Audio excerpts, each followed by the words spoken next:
அஸ்ஸலாமு அலைக்கும் வரஹ்மத்துல்லாஹி தஆலா பரக்காத்துஹு. அல்ஹம்துலில்லாஹ். அன்பிற்கினியவர்களே, தப்லீகு ஜமாத்து கேட்கக்கூடிய கேள்வியில் தப்லீகு ஜமாத்து என்றால் என்ன? இந்த தப்லீகு ஜமாத்தை தோற்றுவித்தது யார்? இந்த தப்லீகு ஜமாத்துங்கிற பெயரை சொன்னது யார் என்ற கேள்வி இன்றைக்கு தளத்தில் ஓடிக்கொண்டிருக்கிறது.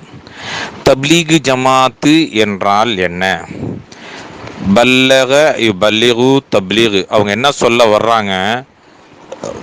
பல்லிகு அன்னி வலவ் ஆயா, என்னை பற்றி ஒரு செய்தியாக இருந்தாலும் அதை சொல்லுங்க அப்படின்னு சொன்னார்களே ரசூலுல்லாஹி ஸல்லல்லாஹு அலைஹி வஸல்லம். ஹஜ்ஜத்துல் விதாவில் எல்லாரும் இங்கே வந்தவர்கள் வராதவர்களுக்கு எடுத்து சொல்லுங்கள் அப்படிங்கிற அந்த பணியைத்தான் நாங்கள் செய்கிறோம் என்று தப்லீகு என்ற பெயர் உள்ளவர்கள் சொல்கிறார்கள். அதில் ஹஸரத் அவர்கள் சொல்லிக்கிட்டு இருந்தாங்க சில விஷயங்கள். நபிமார்கள் செய்யக்கூடிய வேலை தப்லீகு தாவத்துடைய வேலை ஆதம் அலைஹிஸ்ஸலாமுடைய காலத்தில் இருந்து இருந்தது. பல்லிகு என்னது?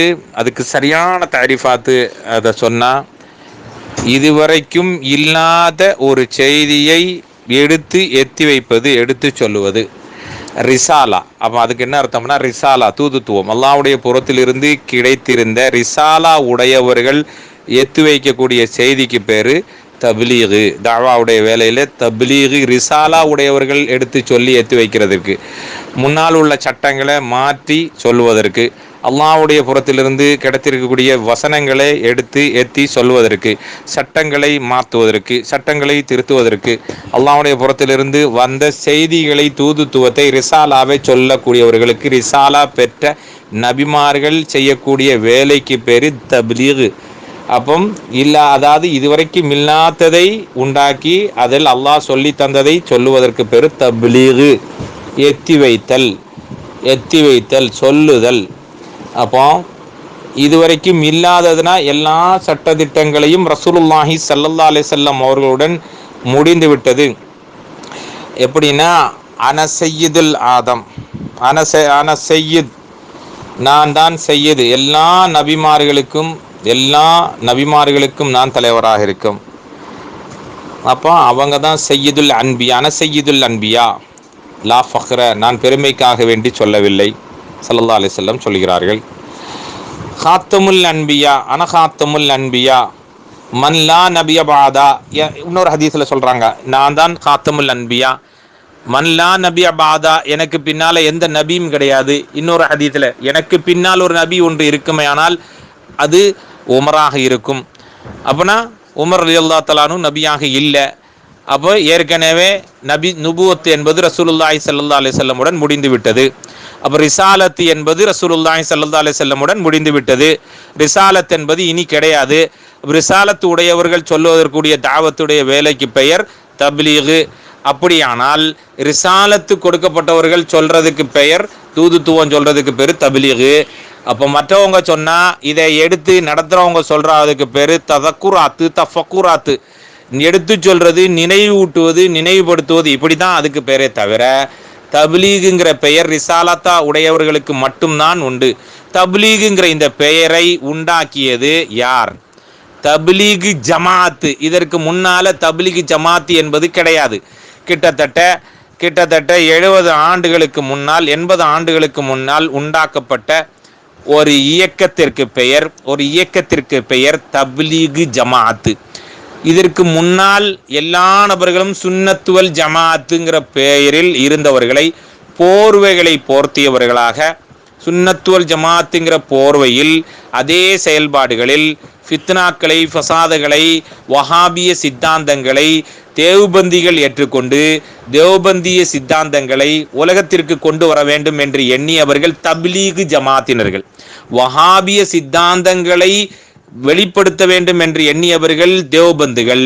தேவ்பந்திய கலாசாலையில், தேவ்பந்தியினுடைய வாரிசுகளில், அந்த கலாசாலையிலுடைய இமாம்களுடைய அவர்களுடைய சனதுகளை பெற்று அவர்களிடத்தில் கல்வி கற்றதற்கு பின்னால் உண்டாக்கியவர், முதலில் தப்லீகு ஜமாத்து என்ற பெயரை உண்டாக்கியவர் மௌலவி முஹம்மது இல்யாசு காந்தலவி. இவர்தான் தப்லீக் ஜமாத்துங்கிற பெயரை உண்டாக்கினார். இதற்கு முன்னால அதுக்கு முன்னால வரைக்கும் தப்லீக் ஜமாத்துங்கிற பெயர் என்பதே கிடையாது. அது வரைக்கும் அப்போ நபிமார்கள் காலத்தில் இருந்துச்சே.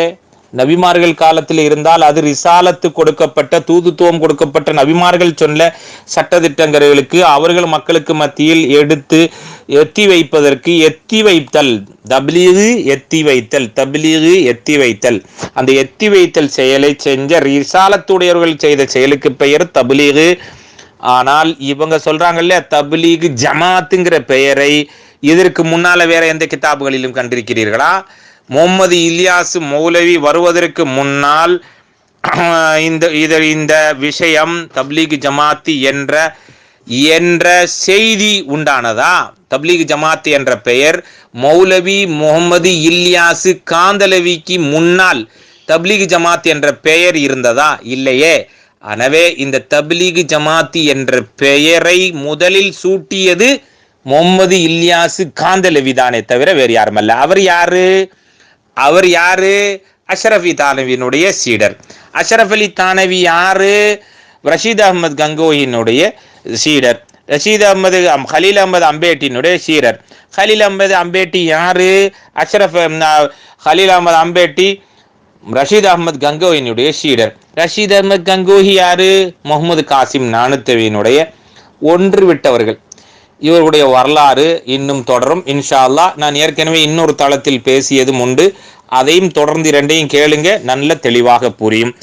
அல்லாஹ் தாலா இந்த வஹாபிகளுடைய கொள்கையை முதலில் தெளிவுபடுத்தி கொண்டு வந்த இஸ்மாயில் தெஹ்லவியினுடைய சித்தாந்தங்களை பின்பற்றிய முகமது காசிம் நானித்தவியால் தோற்றுவிக்கப்பட்ட தேவபந்திகளுடைய கொள்கைகளில் தழுவி அதனுடைய மறுபிம்பமாக முதலில் தப்லீக் ஜமாத் என்ற பெயர் வைத்த முகமது இல்யாசு காந்தலவியினுடைய கொள்கைகள் தான் தப்லீக் ஜமாத்தினுடைய கொள்கைகள்.